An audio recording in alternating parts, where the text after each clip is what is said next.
তিনি বলেছেন যাহাবাল্লাহু বিনুরিহিম। এটা অনুবাদ করা কঠিন। প্রথমে আমি একটি খারাপ অনুবাদ দিচ্ছি।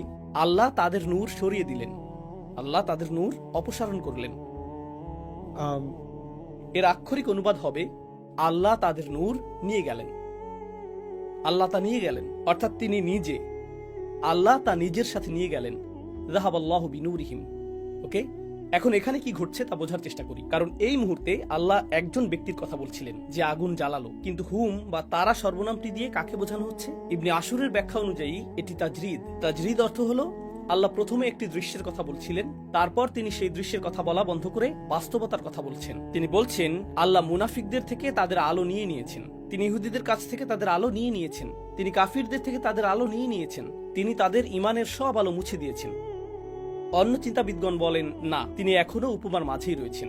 তো আমি দৃশ্যটিকে চলমান রেখে আপনাদের সাথে আলোচনা এগিয়ে নিয়ে যাব। কল্পনা করুন আপনি আর আমি মরুভূমিতে পথ হারিয়ে ফেলেছি, কোথায় যেতে হবে আমরা জানি না, আর আমাদের মধ্যে একজন আগুন জ্বালানোর চেষ্টা করছে। অবশেষে সে আগুন জ্বালাতে সক্ষম হলো। আমরা সবাই কি আশা করছিলাম? কেউ একজন আগুন জ্বালাবে। হ্যাঁ। মদিনার মানুষরা কি আশা করছিল? তারা একজন একক নেতা পাবে। হ্যাঁ। ইহুদিরা কি আশা করছিল? যে তাদের শেষ নবীর সন্ধান পাবে। হ্যাঁ। আবার মক্কায় এমন লোকও ছিল যারা অন্ধকারে ছিল, কিন্তু তারা জানতো না তাদের আলোর প্রয়োজন, তারা তা জানতো না। আর আল্লাহ বলেছেন আল্লাহ তাদের নূর নিয়ে নিয়েছেন। যাহাবাল্লাহু বিনুরিহিম। এটা অত্যন্ত চমকপ্রদ, অপ্রত্যাশিত উদাহরণ, এবং আমি চাই আপনি এটিকে পূর্বের আয়াতগুলোর আলোকে বুঝুন। আমি যে আয়াতগুলো আগে ব্যাখ্যা করেছি বুঝার ক্ষেত্রে এখন সেগুলো কাজে লাগবে। যখন তাদেরকে ঈমান আনতে বলা হলো, অন্য মানুষেরা যেভাবে ঈমান এনেছে, তখন তারা কি বলেছে? আমরা কি এই বোকাদের মতো ঈমান আনবো? এই বোকাদের মতো?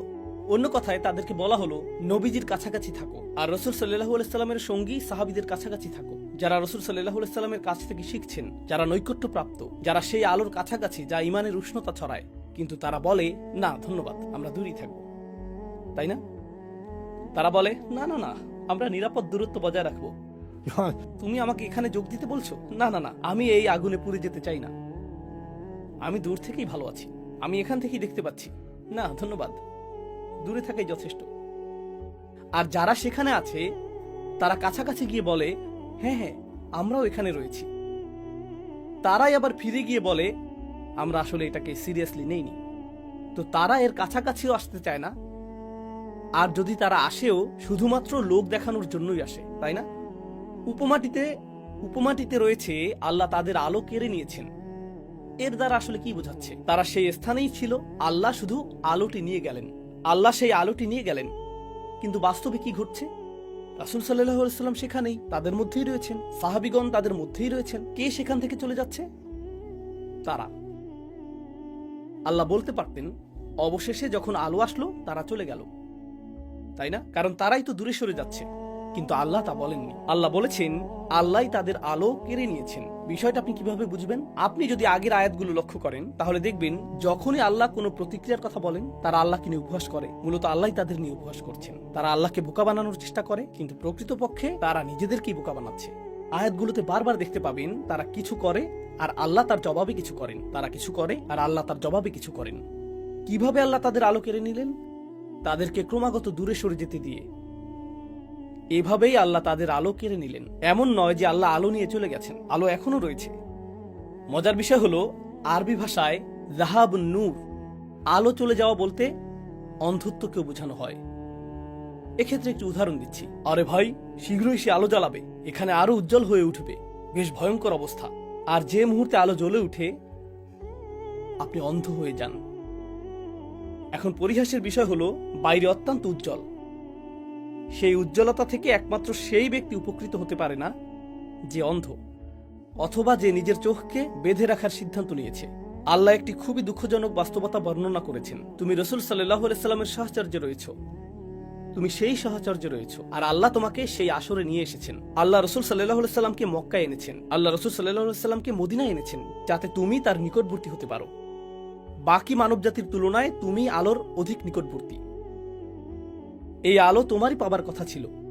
মদিনার প্রতিটি ব্যক্তির, মক্কার প্রতিটি ব্যক্তির এই আলো তাদেরই পাওয়ার কথা ছিল। এটি ছিল তাদের জন্য আল্লাহর একটি বিশেষ উপহার, যা আল্লাহ রোমানদের দেননি, যা আল্লাহ পারস্যবাসীদের দেননি, যা আল্লাহ কাউকেই দেননি, কিন্তু আল্লাহ তাদেরকে দিয়েছিলেন। আর বিষয়টা আশ্চর্যজনক যে তারাই এটা থেকে অন্ধ হয়ে গেল, তারাই এর থেকে উপকৃত হতে পারলো না। নূরিহিম বাক্যাংশটি লক্ষ্য করুন, ذهب الله بنورهم তাদের আলো।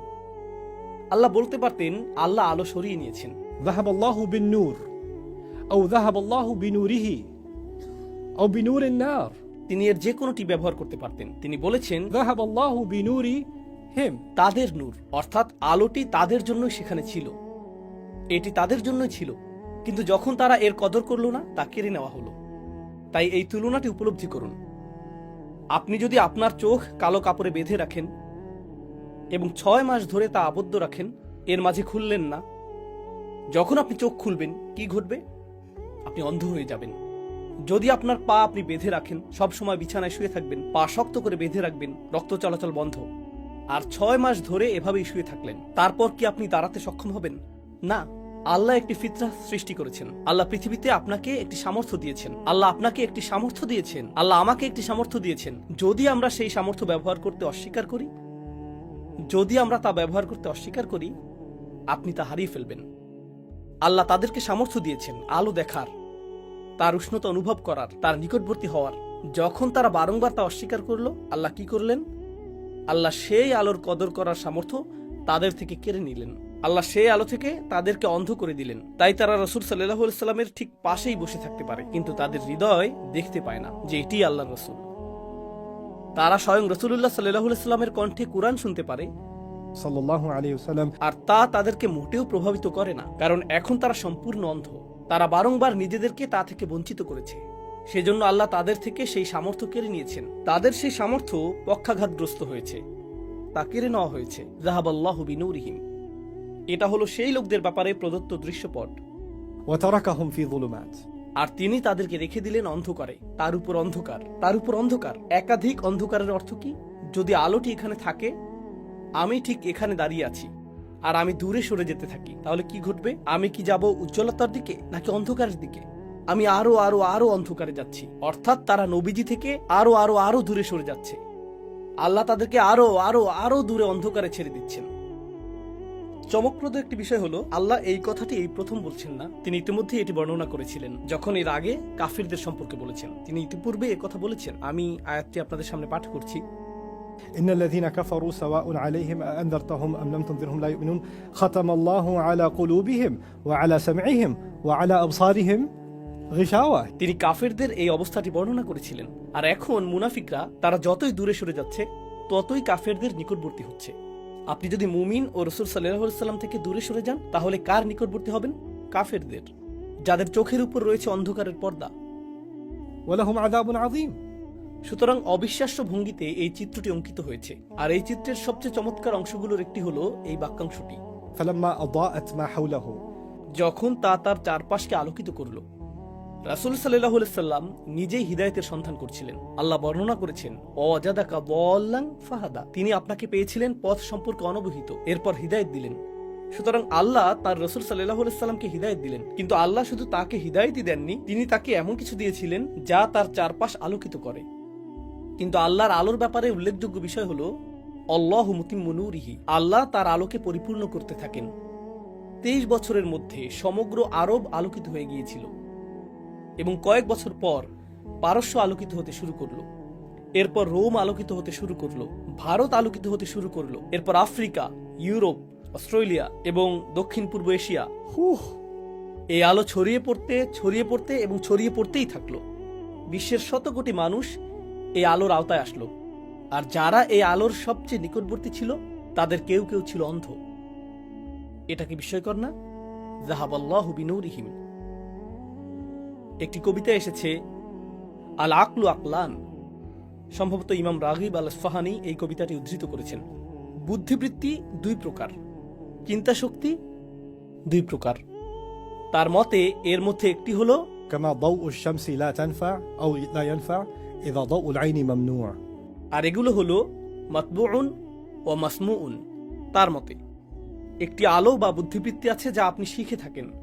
যেমন একটি শিশু বেড়ে ওঠে, সে আপনাকে বলতে শুনে বাবা বাবা বাবা, অবশেষে সে বলতে শুরু করে বাবা।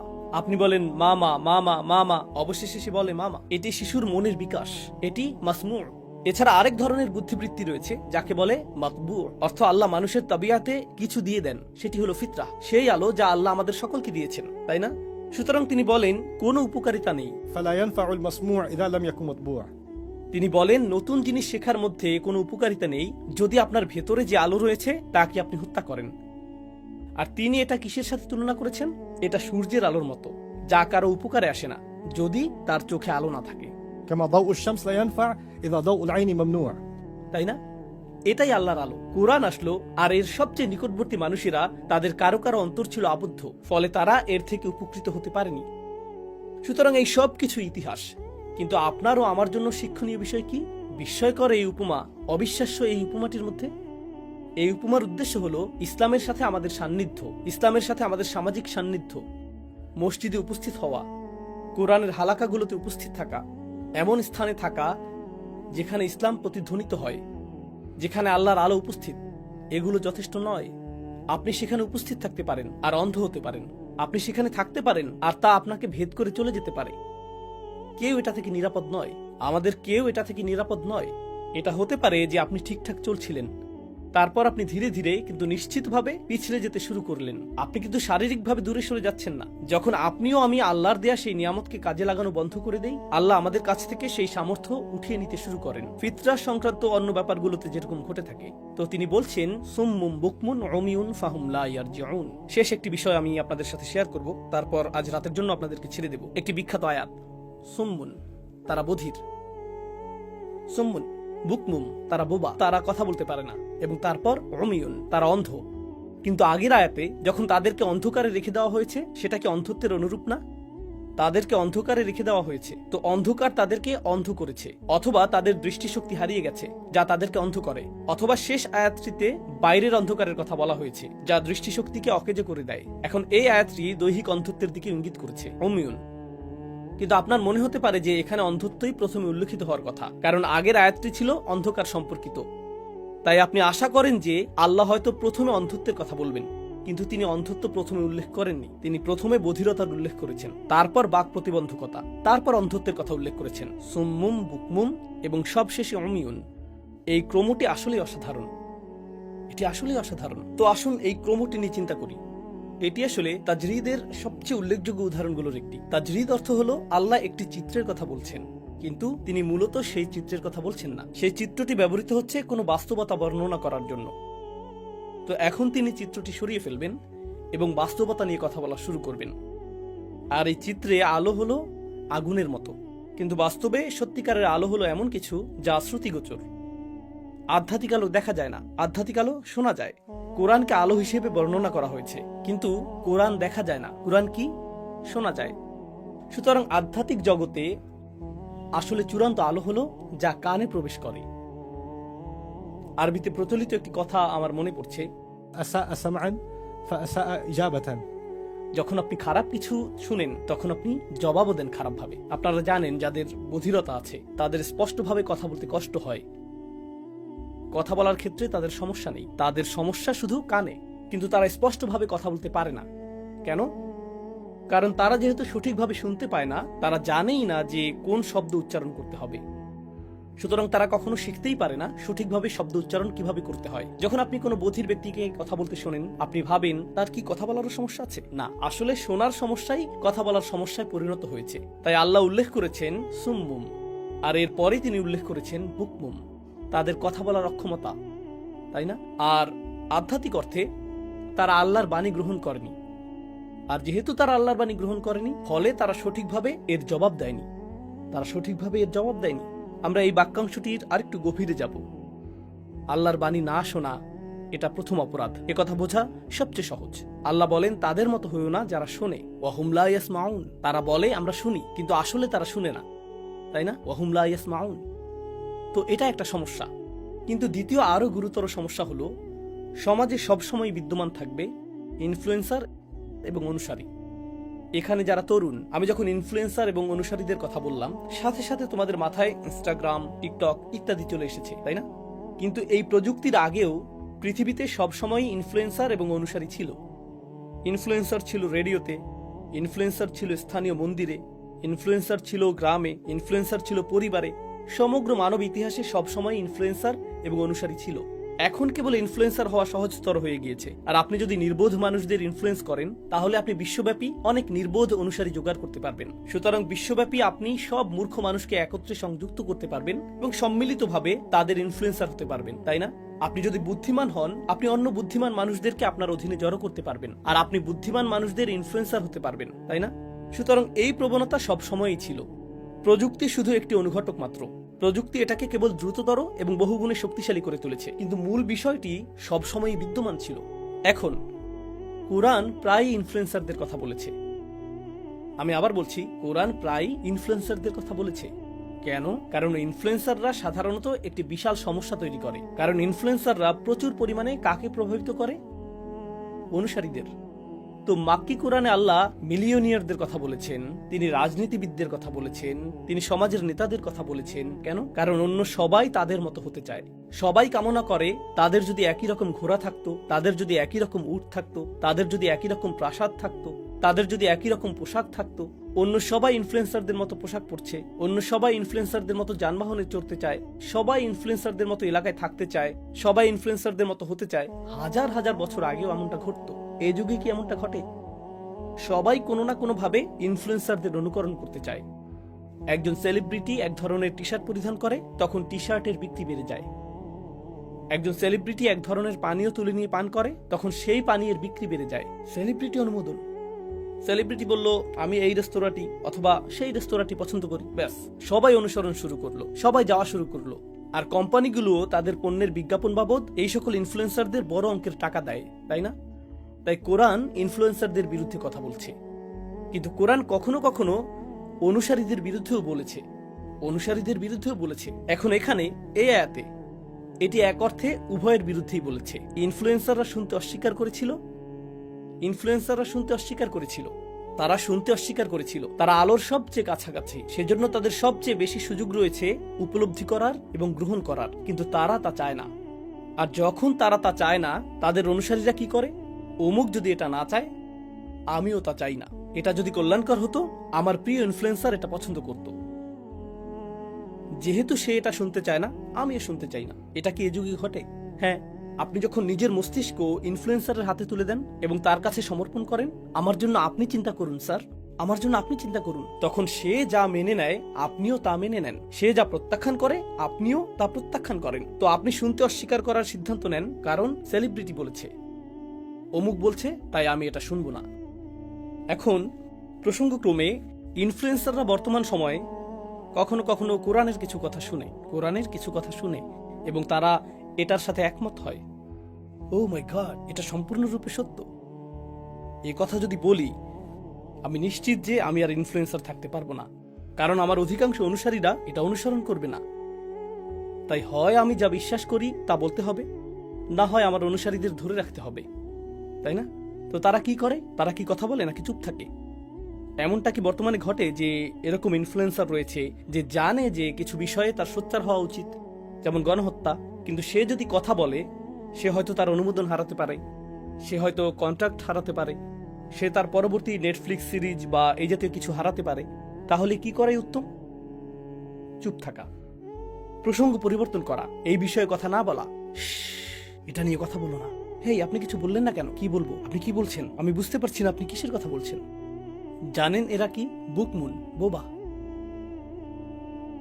তারা শুনতে চায় না, আবার তারা কিছু বলতেও চায় না, কারণ তারা জানে তারা ইনফ্লুয়েন্সার। তারা যদি মুখ খুলে, অন্যরা তা শুনবে, আর তারপর তারা তাদের সকল অনুসারী হারাবে। প্রসঙ্গক্রমে আপনি যদি কোরআন মানেন, তাহলে আপনাকে মানতে হবে যে আপনার নিজের ইনফ্লুয়েন্স অর্থহীন। আপনি শুধুমাত্র আল্লাহ ও তার রাসূল সাল্লাল্লাহু আলাইহি সাল্লামের কাছ থেকে ইনফ্লুয়েন্স গ্রহণ করবেন। তাই আপনি আর নেতা হতে আগ্রহী না, আপনি এখন অনুসারী হতে আগ্রহী। আপনি সেই জীবনটা ত্যাগ করতে চলেছেন, কিন্তু রঙিন সেই জীবনটা ছেড়ে আসা বেশ কঠিন। তাই আপনি সত্যিই কি মনে করছেন, সেই বিষয়ে কথা না বলাই আপনার কাছে উত্তম। সেজন্য আপনি চুপ থাকেন।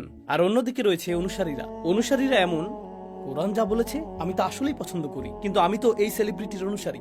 আমি যদি কোরআনের পথে চলি, আমার সকল বন্ধুরা যারা নিজেরাও অনুসারী, তারা আমাকে ঘৃণা করবে, তারা আমাকে ক্লাব থেকে বের করে দেবে। আমি কোরআনের সাথে একমত হতে পারবো না, আমি এর বাণীগুলোর সাথে একমত হতে পারবো না। তাহলে আমার গোটা সামাজিক গ্রুপটি আমাকে ত্যাগ করবে, তারা আমার মেম্বারশিপ ব্যাজ কেড়ে নেবে, তারা আমাকে ব্লক করে দিবে। আমার কমেন্টে কেউ লাইক রিয়েক্ট দিবে না। আমি যদি কোরআনের সাথে একমত হই, এই সব কিছু শেষ হয়ে যাবে। পরিণাম অনেক ভয়াবহ। তাই আমি বুকমুন থাকবো, আমি বুকমুন আবকাম থাকবো, আমি চুপ থাকবো, আমি কিছু বলবো না।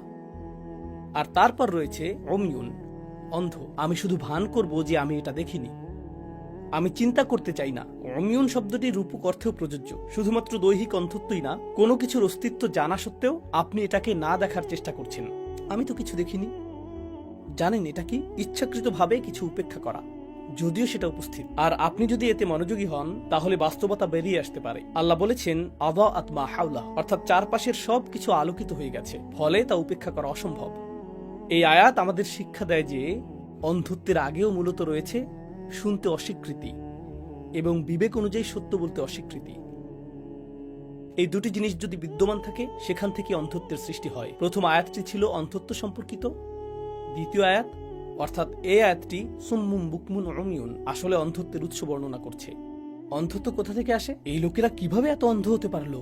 আজকাল আপনি সোশ্যাল মিডিয়াতে দেখবেন মানুষ কথা বলছে এবং তারা একদম অযৌক্তিক কথা বলছে, আর আপনার অবস্থা এমন, এটা কিভাবে সম্ভব যে এই ব্যক্তি কথা বিশ্বাস করে? এটা কিভাবে সম্ভব? কিভাবে সে বাস্তবতার প্রতি এতটা অন্ধ হতে পারে? আর আপনি যদি কিছুটা চিন্তা করেন, তখন দেখতে পাবেন এর পেছনে রয়েছে সুম্মুন এবং বুকমুন, যা অমিয়ুনকে ব্যাখ্যা করে। এটা তাই ব্যাখ্যা করে। এরপর অবশেষে আল্লাহ বলছেন ফাহুম লা ইয়ারজিউন, ফলে তারা ফিরে আসবে না, যা এই চিত্রটিকে পূর্ণতা দিচ্ছে। খেয়াল করে দেখুন, এরকম মনে হচ্ছিল যেন আল্লাহই তাদের আলো কেড়ে নিয়েছেন। আল্লাহ যদি প্রকৃতই তাদের আলো কেড়েই নিতেন, তাহলে আয়াতটি এভাবে শেষ হতো, আল্লাহ আর আলো ফিরিয়ে আনবেন না। কিন্তু আয়াতটি এভাবে শেষ হয়নি। আয়াতটি শেষ হয়েছে তারা আর ফিরে আসবে না। তাহলে আয়াতটি আমাদের কি শিক্ষা দিচ্ছে? আল্লাহ মূলত ছেড়ে চলে যাননি। আসলে কে ছেড়ে গেছে? তারাই। তবে আল্লাহ তাদেরকে যেতে দিয়েছেন, আর আল্লাহ তাদের থেকে তাদের আলো কেড়ে নেওয়ার অনুমতি দিয়েছেন, কারণ তারা এর কদর করেনি এবং তারা এই আলোর দিকে ফিরেও আসতে চায়নি। আর শক্তিশালী এই চিত্রটি যা আল্লাহ এই আয়াতটিতে এঁকেছেন, তা তাদের সম্পর্কে যারা তাদের বিপদগামিতায় অটল, আল্লাহর হিদায়াত অনুসরণ করতে যারা অস্বীকৃতি জানায়। আল্লাহ আমাদের সবাইকে এর থেকে হেফাজত করুন এবং আল্লাহ আমাদের উপলব্ধি করার ক্ষমতা দিন যে অসাধারণ এই আয়াতটিতে যে ব্যক্তি আগুন জ্বালায়, সে হয়তো একজন ব্যক্তি মাত্র, যার অর্থ তারা সবসময় সংখ্যাগরিষ্ঠের বিপরীতে থাকবে। আর যার কাছে আলো আছে, আপনি যখন তার কাছে যান, আপনি জনপ্রিয় কারো কাছে যাচ্ছেন না, আপনি আসলে এমন কিছুর দিকে যান যা অজনপ্রিয়। এটা আপনার পরিবারে অজনপ্রিয়, আপনার সম্প্রদায়ে অজনপ্রিয়, আপনার বন্ধু মহলে অজনপ্রিয়। আপনি শুধু মুসলিম দেশে আছেন বলে এর অর্থ এই না যে ইসলাম সেখানে প্রভাবশালী।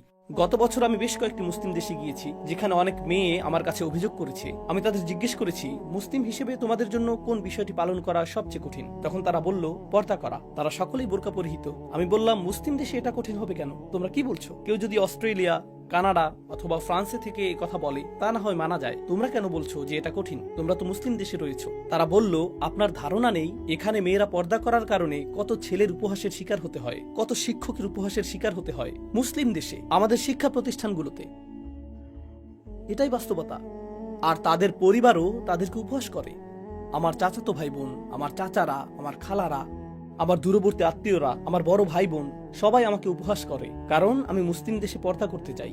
আমার স্কুলের শিক্ষক, আমার স্কুলের বন্ধুরা সবাই। আমি একাকী, কারণ আমি পর্দা করার ইচ্ছা পোষণ করি, অথবা আমি নামাজ পড়ি, বিরতির সময়ে আমি নামাজ পড়ি, আমি জোহরের নামাজ পড়ি। মুসলিম দেশে দুজন মেয়ে এক কোণে নামাজ পড়ছে, আর গোটা স্কুলের সকল মেয়ে ওই মেয়ে দুটিকে উপহাস করছে, কারণ তারা নাকি চরমপন্থী। আমি যা বলতে চাইছি তা হলো, যারা আলো ধারণ করে, হতে পারে সকল স্থানেই তারা সংখ্যালঘু, তারা সংখ্যালঘু হতে পারে। আর চোখ উন্মুক্ত করাটা কষ্টসাধ্য, এটা অত্যন্ত কষ্টসাধ্য। অন্ধ থাকাটা অনেক সহজ, কান বন্ধ করে রাখাটা অনেক সহজ, এটা অনেক সহজ। কোনো কিছু নিয়ে চিন্তা করা সত্ত্বেও সাহসিকতার অভাবে তা প্রকাশ না করা, এটা প্রকাশ করতে অনেক সাহসিকতার প্রয়োজন। অন্ধত্ব কাটিয়ে উঠতে অনেক সাহসিকতার প্রয়োজন। আলোক সৃষ্টিকারী আগুন জ্বালাতে প্রচেষ্টার প্রয়োজন, এবং এর অনুসরণ করতে প্রচেষ্টার প্রয়োজন। অচল হয়ে থাকাটা সহজ, অন্ধকারে থাকাটা সহজ।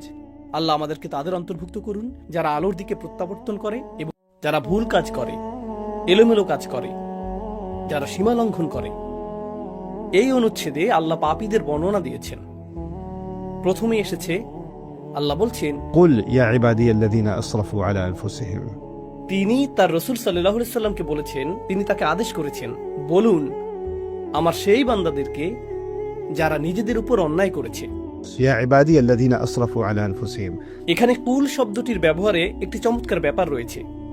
আল্লাহ সরাসরি বলতে পারতেন, يا عبادي الذين أسرفوا على أنفسهم হে আমার বান্দারা যারা সীমালঙ্ঘন করে অনেক দূরে চলে গেছো এবং ভুল কোনো কাজ করেছো, যার দ্বারা নিজের ক্ষতিই করেছো, তারা কেবল নিজেদেরই ক্ষতি করেছে। তিনি তাদের সাথে এভাবে কথা বলতে পারতেন, কিন্তু তিনি এই আয়াতটি শুরু করেছেন রাসূল সাল্লাল্লাহু আলাইহি সাল্লামকে একটি আমর বা আদেশ দিয়ে। কুল, يعني خاطبهم أنت يا نبي الله صلى الله عليه وسلم।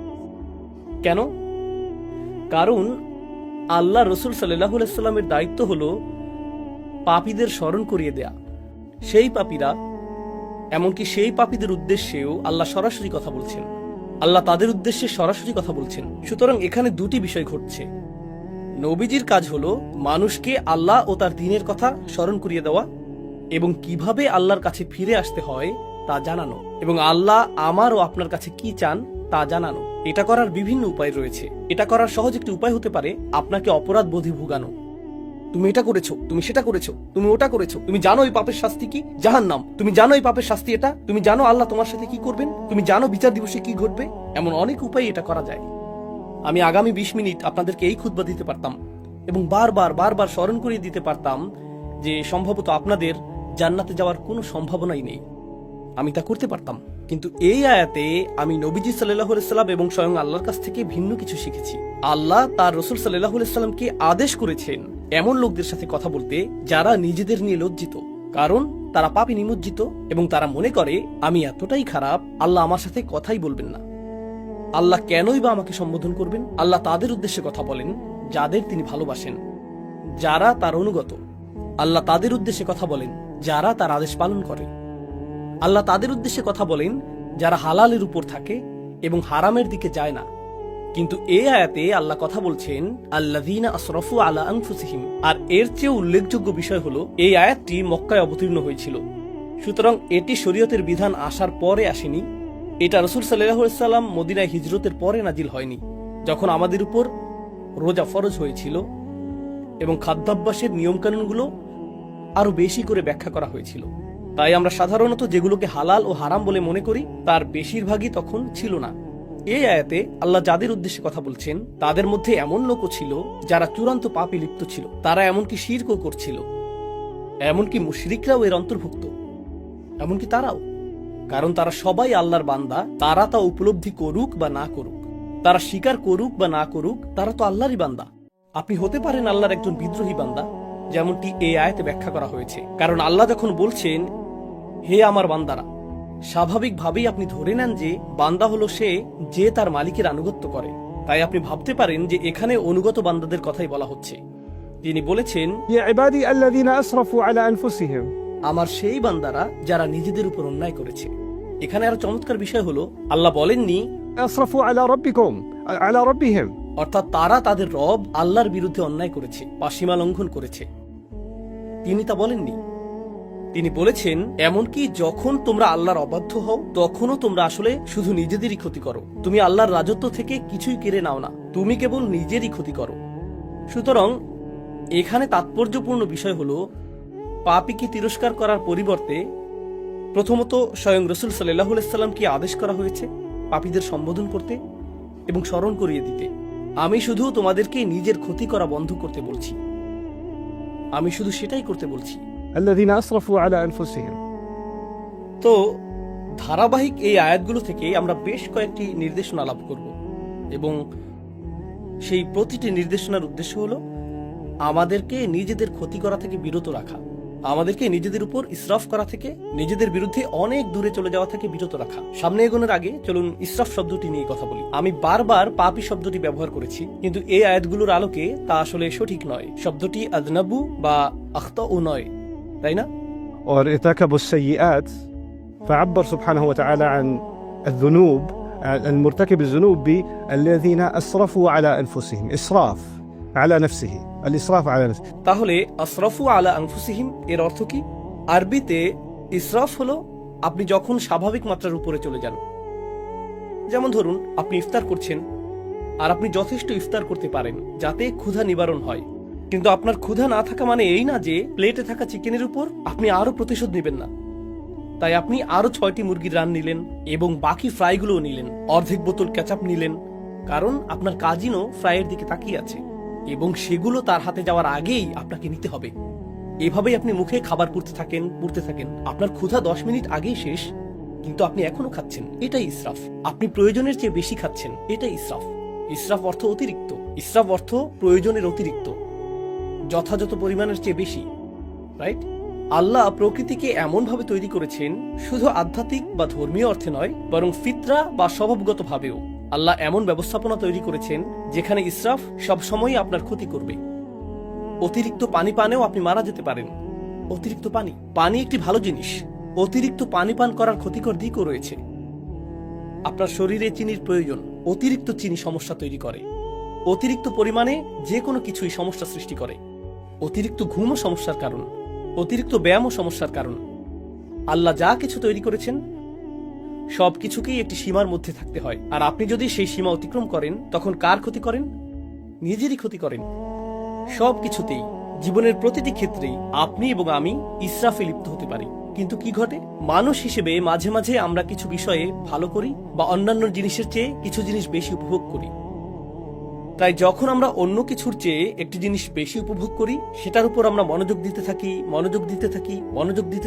আর যখন আপনি একটি জিনিসের উপর খুব বেশি মনোযোগ দেন, স্পষ্টতই অন্য কিছুকে উপেক্ষা করেন, তাই না? সুতরাং আপনি একটি বিষয় ইসরাফ করেন এবং অন্য বিষয়ে তাফরিদ করেন, তাই না? إفراط একটি জিনিস, تفريط আরেকটি জিনিস। আপনি একদিকে খুব বেশি চলে যান, অন্য কিছু বাদ পড়ে। আমি আমার অফিস ভালোবাসি, তো আপনি অফিসে যান, আপনার 3টায় বের হওয়ার কথা, আপনি বলেন না, আমি আরো 30 মিনিট থাকবো, বন্ধুর সাথে আড্ডা দিব। 4টা, 5টা, 6টা, 7টা বেজে গেল, কারণ আপনি আপনার কাজ ভালোবাসেন, সেটা দারুণ। তবে এখন আপনার পরিবার ক্ষতিগ্রস্ত হচ্ছে, আপনি তাদেরকে কোনো সময় দিচ্ছেন না। আপনার বাবা মাকে ফোন করার সময় নেই, আপনার মসজিদে গিয়ে নামাজ পড়ার সময় নেই, আপনার আর কোরআন তেলাওয়াত করার সময় নেই, কারণ আপনি সমস্ত সময় ব্যবসাতে দিচ্ছেন, তাই না? অথবা কেউ বলল, আমি শুধু আমার সন্তানদের যত্ন নিতে চাই, তাই সে তার সমস্ত সময় সন্তানদের জন্য ব্যয় করছে। এখন যেহেতু তার সবটুকু সময় সন্তানদের সাথে কাটাচ্ছে, জীবন সঙ্গীর জন্য তার কোনো সময় নেই, বাবা মায়ের জন্য তার কোনো সময় নেই, ইবাদতের জন্য তার কোনো সময় নেই, তার সময় নেই, আপনি ইসরাফ করে ফেললেন। এমনকি ভালো কাজেও আপনি ইসরাফ করতে পারেন। এটা শুধু খারাপ কাজেই নয়, ভালো কাজেও প্রযোজ্য। তারপর এমন কিছু জিনিস রয়েছে যা আল্লাহ একটি নির্দিষ্ট উপায়ে জায়েজ করেছেন। যেমন, যদি আপনি সঠিক পদ্ধতিতে করেন তাহলে এটা জায়েজ। নারী এবং পুরুষ একসাথে থাকতে পারে যদি তারা সঠিক উপায়ে তা করে। নারী এবং পুরুষের একসাথে থাকার ভুল উপায় রয়েছে, আবার সঠিক উপায় রয়েছে। এখন আপনি যদি সেই সীমাটি অতিক্রম করেন তাহলেও আপনি ইসরাফ করছেন। আপনি এমন সীমা লঙ্ঘন করছেন যা লঙ্ঘন করা উচিত নয়। সুতরাং সীমা লঙ্ঘনের বিভিন্ন ধরন রয়েছে। কখনো কখনো মানুষ সীমা অতিক্রম করে এবং তারা তা বুঝতে পারে না, এটি আরেকটি বিষয়।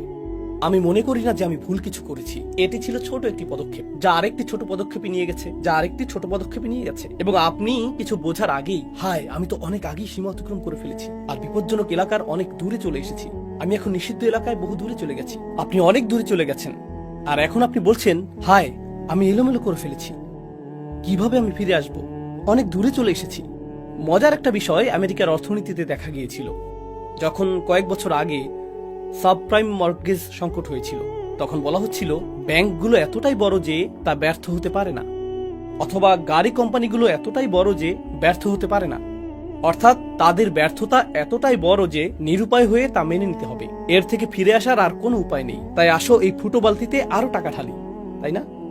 আপনি ভাবেন, তওবা করার তুলনায় আমি অনেক বেশি পাপী, আমি ফিরতে পারবো না, সংশোধন করা সম্ভব না, এখন আমার কেবল পতনই হবে, আমার অনেক দেরি হয়ে গেছে। এটা আসলে এক ধরনের হতাশার মানসিকতা। তো আল্লাহ আমাকে এবং আপনাকে নিজেদের ক্ষতি করা থেকে রক্ষা করার জন্য প্রথম যে কথাটি বলেছেন, লা তাকনাতু মির রাহমাতিল্লাহ, আল্লাহর পক্ষ থেকে আসা ভালোবাসা ও যত্ন থেকে আশাহত হও না। আল্লাহ এখনো আপনাকে ভালোবাসেন, আল্লাহ এখনো আপনার প্রতি যত্নশীল।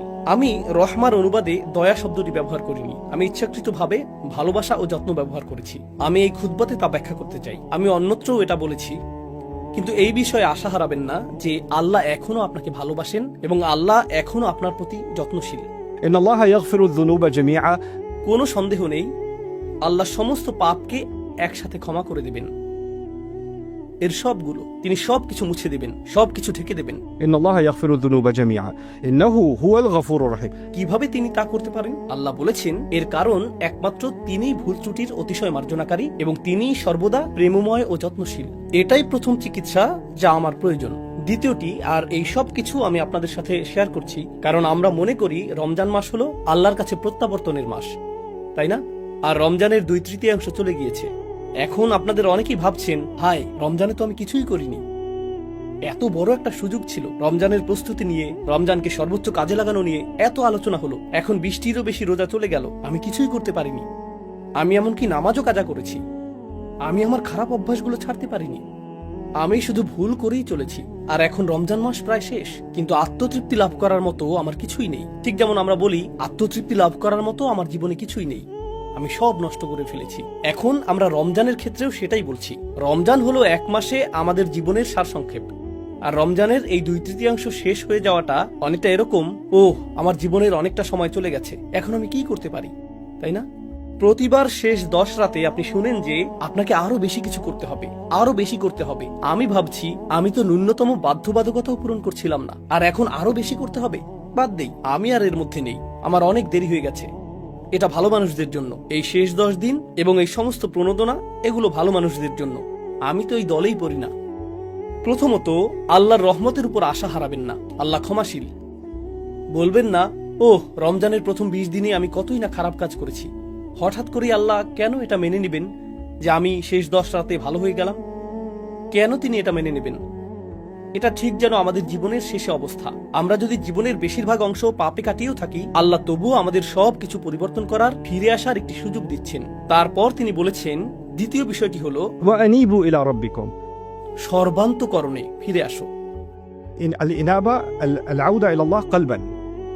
যখন আপনি অন্তর দিয়ে আল্লাহর দিকে ফিরে আসেন, একেই বলা হয় ইনাবাহ। অন্তর থেকে আপনার প্রভুর কাছে ফিরে আসুন। এটা গুরুত্বপূর্ণ, তার কারণ এর মানে আপনি বাকি সবার কথা শোনা বন্ধ করুন। তার কথা শোনা বন্ধ করুন যে বলে তুমি কখনো ভালো হবে না, আল্লাহ তোমাকে কখনো ক্ষমা করবেন না। আপনার জীবনে এমন লোক আছে যারা এমন কথা বলে থাকে, আল্লাহ তোমাকে কখনো ক্ষমা করবেন না। এমন মানুষ আছে যাদেরকে আপনি দেখেন এবং বলেন, আরে ওই ব্যক্তি আল্লাহর কতই না নিকটবর্তী, আর আমি যখন নিজেকে তার সাথে তুলনা করি, নিজেকে খারাপ মানুষ মনে হয়, কারণ উনি আসলে একজন ভালো মানুষ। তার সাথে আমার তুলনা হয় না, তার সাথে আমার তুলনা হয় না, তাই না? তো তারা আপনাকে ছোট না করলেও আপনি তাদের সব ভালো কাজ করতে দেখেন আর নিজের দিকে তাকিয়ে বলেন, এসব করে লাভ কি, আমি কখনোই ওই ব্যক্তির পর্যায়ে পৌঁছতে পারবো না। কোনো একজন এসে বলল, মাশাআল্লাহ, আলহামদুলিল্লাহ, আমি এই মাসে দ্বিতীয়বারের মতো কোরআন খতম করলাম, আর আপনার অবস্থা এমন, আমি তো ফাতিহাও পড়িনি। কিন্তু আপনি তা আর বলেন না। আপনি এমন যে আমি কখনোই এই মানুষগুলোর নাগাল পাবো না, এই লোকেরাই জান্নাতে যাবে। আমি তো মনে হচ্ছে রাস্তার অন্য পাশে রয়েছি, বিপরীত দিকে এগিয়ে যাচ্ছি, তাই না? না, আল্লাহ বলছেন, তোমার রবের কাছে ফিরে এসো, অন্য মানুষের দিকে তাকিও না। শুধু তুমি তোমার হৃদয়কে শুধু তোমার রবের দিকে ফিরাতে হবে, আর অন্য সবার প্রতি মনোযোগ দেওয়া বন্ধ করো। এটা কোনো প্রতিযোগিতা নয়, এটা কোনো প্রতিযোগিতা নয়। কয়জন 8 রাকাত পড়েছে, কয়জন 20 রাকাত পড়েছে, তুমি কয়টি কিয়ামুল লাইল আদায় করেছো, তুমি কয় রাকাত তাহাজ্জুদ পড়েছো, এটা কোনো প্রতিযোগিতা নয়। এটা কোনো প্রতিযোগিতা নয়, এটা অন্য কারোর সাথে তুলনা নয়। এখন আপনাকে শুধু নিজেকেই ফিরিয়ে আনতে হবে। أنيبوا إلى ربكم وأسلموا له من قبل أن يأتيكم العذاب। তার সামনে নিজেকে সঁপে দাও, শাস্তি আসার আগে, অনেক দেরি হওয়ার আগে। অর্থাৎ আল্লাহ বলছেন, এখনো খুব বেশি দেরি হয়ে যায়নি, অনেক দেরি হবে যখন শাস্তি চলে আসবে, যার অর্থ হলো যখন আপনার মৃত্যু আসবে এবং তারপরে বিচার দিবস চলে আসবে। তা এখনো আসেনি, তাই আপনার জন্য এখনো দেরি হয়ে যায়নি। অন্যভাবে আল্লাহ একথা বলছেন যে তোমার কাছে সময় আছে। অন্যভাবে আল্লাহ একথা বলছেন যে তোমার আশা এখনো শেষ হয়নি। وأسلموا من قبل أن يأتيكم العذاب ثم لا تنصرون। তখন তোমাদেরকে আর সাহায্য করা হবে না, তখন আর সাহায্য করা হবে না। এটা কেবল হুমকি নয়, বরং উৎসাহও বটে।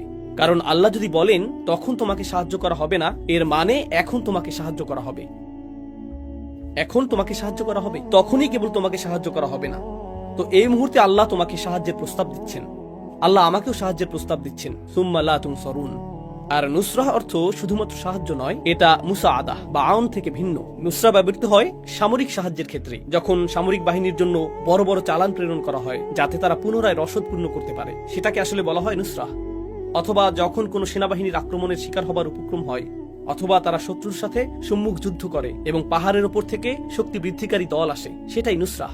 নুসরা আসলে বড় সাহায্য, এটা শুধু ছোটখাটো সামান্য সাহায্য নয়। আল্লাহ আপনাকে এমন ভাবে সাহায্য করবেন যা হবে ব্যাপক শক্তিপূর্ণ এবং বিজয় আনয়নকারী।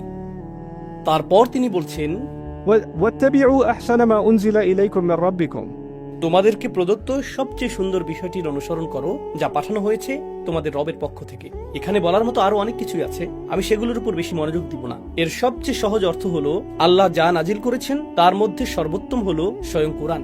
يعني واتبعوا القرآن أحسن ما أنزل إليكم يعني أحسن مما سبق من التنزيل من معانيها।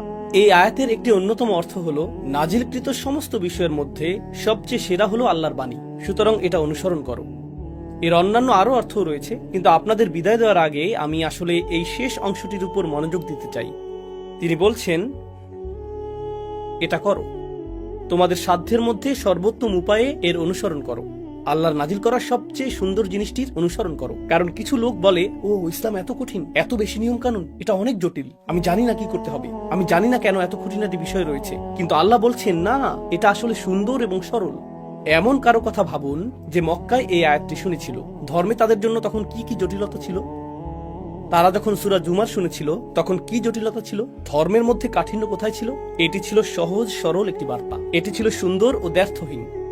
শুধু এটুকুই, আল্লাহর বাণীর দিকে ফিরে আসুন এবং আপনি এই ধর্মের সৌন্দর্য এবং দ্ব্যর্থহীনতা খুঁজে পাবেন, এটাই যথেষ্ট। কিন্তু এরপর আল্লাহ বলেন, হঠাৎ শাস্তি তোমাদের উপর এমন ভাবে চলে আসবে যা তোমরা টেরও পাবে না। অর্থাৎ এটা মনে করো না যে তোমার হাতে অনেক সময় আছে। কর্মতৎপরতার একটি অনুভূতি তৈরি করো, কর্মতৎপরতার একটা অনুভূতি পোষণ করো। পরিস্থিতি পাল্টে দেওয়ার সামর্থ্য তোমার আছে। তোমার হতাশ হওয়া উচিত না, কিন্তু অলসতা করো না। তোমার হাতে বেশি সময় নেই। রমজানের এই শেষ 10 রাত বা তার চেয়েও কম সময় যা আমাদের আছে, এটা আমাদেরকে এক প্রকার স্মরণ করিয়ে দেয় যে আমাদের হাতে সময় বেশি নেই। আর এই 10 রাতে যদি আমরা কর্মতৎপরতার একটি মানসিকতা, একটি মনন তৈরি করতে পারি, হয়তো আমরা আমাদের জীবনেও সেটাকে বাস্তবায়ন করতে পারবো। এই ধরনের মানসিকতা তৈরি করা যে আমার হাতে খুব বেশি সময় নেই, আমার হাতে যে সময় আছে আমাকে তার সর্বোত্তম ব্যবহার করতে হবে। বিদায় দেওয়ার আগে আমি আপনাদের সাথে যা শেয়ার করতে চাই তা হলো এমন কিছু লোকের বক্তব্য যারা নিজেদের সময়ের সদ্ব্যবহার করেনি। আর আল্লাহ বলেছেন, আমি চাই না তোমরা এদের অন্তর্ভুক্ত হও, কিন্তু যদি তোমরা এদের অন্তর্ভুক্ত হও, এক সময় তারা এই কথা বলবে যখন অনেক দেরি হয়ে যাবে। أن تقول نفس يا حسرة على ما فرطت في جنب الله। অর্থাৎ এরকম মানুষ অবশেষে বলবে, ইয়া হাসরাতা, অদ্ভুত উক্তি করবে তারা, ইয়া হাসরাতা। يعني حسرت على ما فرطت في جنب الله। আপনি এভাবে বলতে পারেন, আমার আফসোস রয়েছে, আমার আক্ষেপ রয়েছে, আল্লাহর উদ্দেশ্যে আমি যা করিনি, আমার কমতি আছে, আমি যথেষ্ট করতে পারিনি। কথাটা এভাবে বলাটাই প্রত্যাশিত ছিল, কিন্তু আল্লাহ বলেছেন, يا حسرة كأنه يخاطب العاقل، আরবি ভাষায় এটাকে বলা হয় استعارة مكنية। সহজ ভাষায় এর অর্থ হলো সে বলবে, ও আমার আফসোস। বাংলাতে এটা বোধগম্য অর্থ প্রদান করে না, ও আমার আফসোস। আপনি যখন ডাকেন, আপনি কোনো বস্তুকে ডাকেন না। আফসোস হলো একটি বস্তু, একটি অনুভূতি। আপনি একজন মানুষকে ডাকেন, আপনি একজন মানুষকে ডাকেন। এই আয়াতে আপনি একটি অনুভূতিকে ডাকছেন, আর সেই অনুভূতিটা কি? আমার আফসোস, আমার আক্ষেপ। আল্লাহ বলছেন, তোমার ভেতরে যেন আরেকটি মানুষ বাস করে, যে তোমার ভেতরেই থাকে, যার সাথে তুমি সারাক্ষণ কথা বলো। আর তোমার ভেতরের সেই সত্তাটি যেন তোমারই আরেকটি অংশ, যে শুধু আক্ষেপই প্রকাশ করে। আমি এত ভুল করেছি, ওহ আমি এটা করেছি, ওহ আমি ওটা করিনি। অনুচ্ছেদটি শুরু হয়েছিল হতাশাগ্রস্ত মানুষের কথা দিয়ে, আর এখন কিয়ামতের দিন, ওহ আমি ভুল করেছি, আমি আরো অনেক কিছু করতে পারতাম। এমন মানুষ আছে যারা প্রতিদিন অতীত নিয়ে ভাবে, প্রতিদিন তারা হতাশাগ্রস্ত। আমি জানি না কেন আমার সাথে এটা ঘটলো বা সেটা ঘটলো। তারা আজ এই কথা বলছে, আগামীকাল এই কথা বলবে, তার পরের দিন, দিনের পর দিন তারা একই কথা বলবে। 10 বছর চলে যায়, তারা অতীতের কথাই বলতে থাকে। আর তারপর 10 বছর পরে পেছনে তাকিয়ে তারা বলে, আমি 10 বছর নষ্ট করেছি। এটাই তারা বলে, على ما فرطت في جنب الله يا حسرة على ما। তারা তাদের আক্ষেপের সাথে কথা বলছে, তারা তাদের ভেতরের আক্ষেপের সাথে ক্রমাগত কথোপকথন চালাচ্ছে। তারা অন্য কারোর সাথে কথা বলতে চায় না। আপনি যদি আপনার আক্ষেপের সাথে কথা বলেন, আপনি আল্লাহর সাথে কথা বলতে পারবেন না। আপনাকে বেছে নিতে হবে আপনি কার সাথে কথোপকথন করতে চান। কথোপকথনের জন্য আল্লাহ আপনাকে বেছে নিতে চান, আর আপনি কথোপকথনের জন্য নিজের আক্ষেপকে বেছে নিচ্ছেন। থামুন, কারণ আপনি যদি নিজের মন না বদলান, একটা সময় আসবে যখন চিরকাল আপনাকে সেই কথোপকথনই চালিয়ে যেতে হবে। আল্লাহ আমাকে এবং আপনাকে এর থেকে হেফাজত করুন। না হলে আমাদেরকে চিরকাল শুধু আমাদের আক্ষেপের সাথে এভাবে কথা বলতে হবে, على ما فرطت في جنب الله। কত বিষয় আমি কমতি করেছি। তাফরিদ অর্থ আমি আরো করতে পারতাম, কিন্তু আমি ন্যূনতমটুকু পূরণ করিনি, আমি যথেষ্ট করিনি।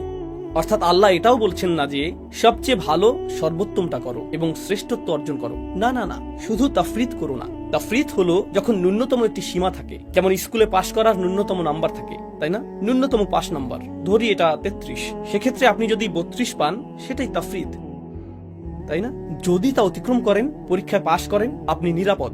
আমি তো সহজেই পার হতে পারতাম, এটা কঠিন ছিল না, আমার কাছে তো খুব বেশি চাওয়া হয়নি, তাই সে বলবে কেন আমি তা করলাম না। وإن كنت لمن الساخرين আর আমি আল্লাহর সাথে এমনটা করেছি, ফি জামবিল্লাহ, এটাও বিস্ময়কর বাক্যাংশ। আমি এমনটা করেছি যখন আল্লাহ আমার পাশেই ছিলেন, অর্থাৎ আল্লাহ আমাকে উৎসাহ দিতে পাশে ছিলেন, আল্লাহ আমাকে সাহায্য করতে পাশে ছিলেন। আল্লাহ কখনো আমাকে ছেড়ে দেননি, আমি আল্লাহকে ছেড়ে দিয়েছি। আমি ছেড়ে দিয়েছি, তিনি ছাড়েননি। তিনি সর্বদা আমার পাশে ছিলেন, ফি জামবিল্লাহ, ঠিক আমার পাশেই ছিলেন। জাম শব্দটি আসলে প্রতিবেশী বোঝাতে ব্যবহৃত হয়, والصاحب بالجنب في القرآن مثلا. তাই না? আল্লাহ ঠিক আমার পাশেই ছিলেন, কিন্তু আমি গুরুত্ব দিইনি, আমি কোনো পদক্ষেপ নিইনি।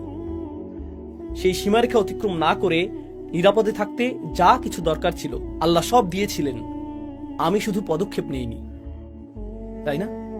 আর অবশেষে সে বলবে ওয়াইন কুনতু লামিনাস সাখিরিন, আর আমি তাদের অন্তর্ভুক্ত ছিলাম যারা তুচ্ছ করে, যারা উপহাস করে। আমি সব কিছুকে হাসি ঠাট্টায় পরিণত করেছিলাম, আমি কোনো কিছুকেই গুরুত্ব দেইনি। তো একদিকে রয়েছে হতাশা, আর আপনি নিজের আক্ষেপের সাথে কথা বলছেন। আবার অন্যদিকে যখন হতাশা না থাকে, আপনি এমন বিষয়ে হাসি ঠাট্টা করছেন যেগুলো নিয়ে হাসি ঠাট্টা করা উচিত না। যে বিষয়গুলো আপনার গুরুত্ব সহকারে নেওয়া উচিত তাতে গুরুত্ব দিচ্ছেন না, আপনি সেগুলোকে হেসে উড়িয়ে দিচ্ছেন, আপনি সেগুলোকে তুচ্ছ করছেন। সুখরিয়া শব্দটি আরবিতে যে ক্রিয়া থেকে এসেছে তা বশীভূত করা অর্থে ব্যবহৃত হয়। যখন আপনি কোনো পশুকে বশ করেন সেটা تسخير الدابة. তাই না? আল্লাহ বলেছেন পাহাড় এবং মেঘকে তাসখীর করা হয়েছে এবং বাতাসকে তাসখীর করা হয়েছে, অর্থাৎ সাখরা। তিনি রাত এবং দিনকে, মেঘ এবং বাতাসকে বশীভূত করেছেন। তিনি এদেরকে অবনত করেছেন যেন তারা বিদ্রোহী ছিল, আর তিনি তাদেরকে অবনত করেছেন। আর মনিব যেভাবে চায় তারা সেভাবেই পরিচালিত হয়। যেমন একটা ঘোড়া যখন বুনো স্বভাবের থাকে, মনিব তাকে বশ করে, পোষ মানায়। আর এখন মনিব এদিকে ঘুরলে ঘোড়াটিও এদিকে ঘুরে। ঘোড়া যখন একরোখা থাকে, কাছে গেলে সে আপনার মুখে লাথি মারবে, আপনি যদি পেছনে যান সে পেছনের পা দিয়ে আপনাকে লাথি মারবে, সে আপনাকে ধাক্কা দিবে, সে আপনার বিরুদ্ধে বিদ্রোহ করবে। কিন্তু একবার সে পোষ মানার পর আপনি যদি ঘোড়া সম্পর্কে জেনে থাকেন, চলার সময় তখন আপনার লাগাম টানারও দরকার পড়বে না। আপনি যদি ঘোড়ার সাথে হাঁটেন, আপনাকে লাগামও টানতে হবে না। সে বুঝতে পারে আপনি ঘুরছেন, আর সে আপনার সাথে ঘুরে যায়, সে আপনার মতো করেই চলে। এটাকেই বলা হয় তাসখীর। এখান থেকেই নিজেকে তুচ্ছ করা, অন্যকে তুচ্ছ করার ধারণাটি আসে। গুরুত্বপূর্ণ বিষয় নিয়ে তাসখীর করা, সেগুলোকে তুচ্ছ করা, সেগুলোকে অবনমিত করা, এটা একরকম। যে বিষয়গুলো খুবই গুরুত্ব সহকারে নেওয়া উচিত, যেগুলো খুবই বিপজ্জনক, আপনি সেগুলো নিয়ে এমনভাবে কথা বলতে আর ভাবতে থাকেন যেন এই বিপদকে আপনি তুচ্ছ করছেন, আপনি এর গুরুত্ব কমিয়ে দিচ্ছেন। আর অবশেষে মানুষ এরকম কথা বলে, আমি আরো করতে পারতাম, আমি বিষয়গুলোকে গুরুত্ব দিতে চাইনি, আমি এমন হতে চেয়েছি, যারা বলে আমি এগুলো থেকে দূরে থাকতে চাই। আজকে সর্বশেষ একটা বিষয় শেয়ার করতে চাই। সম্প্রতি একজন আমাকে জিজ্ঞেস করেছে কিভাবে আমি একজন কিশোরকে ইসলামে আকৃষ্ট করতে পারি। আমাকে বলেছে আপনার সময় 30 সেকেন্ড, বলুন কিভাবে একজন কিশোরকে ইসলামের প্রতি আকৃষ্ট করা যায়। আমি বললাম আপনি কি বলছেন, মাত্র 30 সেকেন্ড? কেন? কারণ যখনই আমি তাদেরকে ইসলামের কথা বলি তারা চোখ ঘুরিয়ে নেয়। আমারও ইসলামিক বয়ান, কখন যে বাবা থামবে, আমার মা তো আসলেই আমি কি এখন যেতে পারি? হ্যাঁ, কথাটা ভালো ছিল, ধন্যবাদ। হ্যাঁ বুঝেছি, আমরা সবাই জাহান্নামে যাব, ধন্যবাদ। নির্লিপ্ত একটা ভাব, এক ধরনের গুরুত্বহীনতা। আমি এতে যুক্ত হতে চাই না। কেন আপনি এটা নিয়ে আমাকে বিরক্ত করছেন? কেন আপনি আমাকে মসজিদে টেনে আনছেন? আমি কি আমার ফোনটা নিতে পারি? আমি কি মোবাইল গেমিং ডিভাইস নিয়ে পেছনে বসতে পারি? কারণ আমি আমি আমি এই বিষয়ে চিন্তা করতে চাই না। আর জানেন, এটাই একটা লাইফস্টাইলে পরিণত হয়, এবং এটা শুধু কৈশোরই সীমাবদ্ধ থাকে না, সে বেড়ে ওঠে। শেষ পর্যন্ত সেই মানুষটি বলে আমি কখনোই কিছুকে গুরুত্ব দিইনি,